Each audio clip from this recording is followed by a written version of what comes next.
एक ऐसा भक्त जिसकी भक्ति को शब्द देने के लिए स्वयं भगवान को धरती पर आना पड़ा। क्या आपने कभी सुना है कि भगवान अपने भक्त की अधूरी कविता खुद पूरी कर दे? यह कहानी है महान संत कवि जयदेव की, जिनका जन्म लगभग 12वीं शताब्दी में लगभग 1170 ईस्वी के आसपास हुआ था। कहा जाता है कि उनका जन्म केंदुबिल्वा नामक गांव में हुआ, जो आज के वेस्ट बंगाल में स्थित है।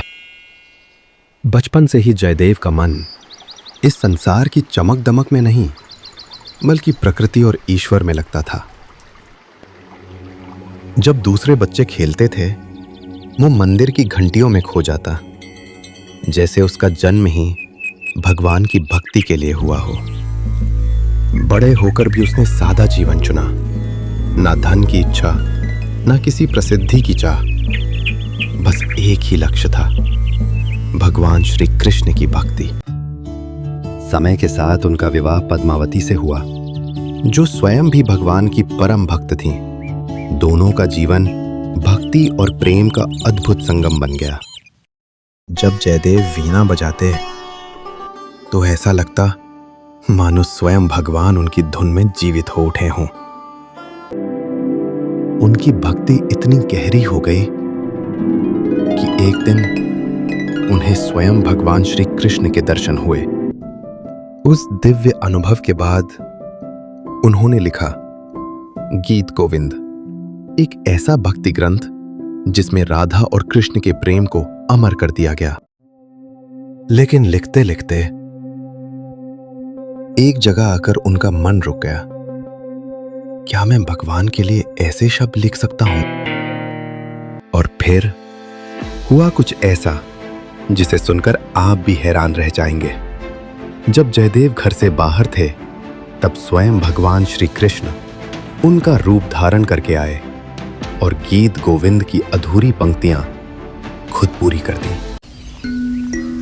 जब जयदेव वापस लौटे तो उन्होंने देखा जो पंक्तियां वो लिख नहीं पा रहे थे, वो पहले से ही लिखी हुई थी। उनकी आंखों में आंसू आ गए। जय श्री कृष्ण। उन्हें समझ आ गया, ये कोई साधारण घटना नहीं थी। भगवान स्वयं उनकी भक्ति से प्रसन्न होकर आए थे। वो तुरंत उनके चरणों में झुक गए। धीरे धीरे गीत गोविंद पूरे भारत में फैल गया। मंदिरों में गाया जाने लगा। नृत्य, संगीत और भक्ति का ये संगम लोगों के दिलों को छू गया। जयदेव ने अपना पूरा जीवन भगवान को समर्पित कर दिया। उन्हें ना प्रसिद्धि चाहिए था, ना कोई पहचान, लेकिन उनकी रचना आज भी जीवित है। गीत गोविंद आज भी हर भक्त के दिल में बसता है।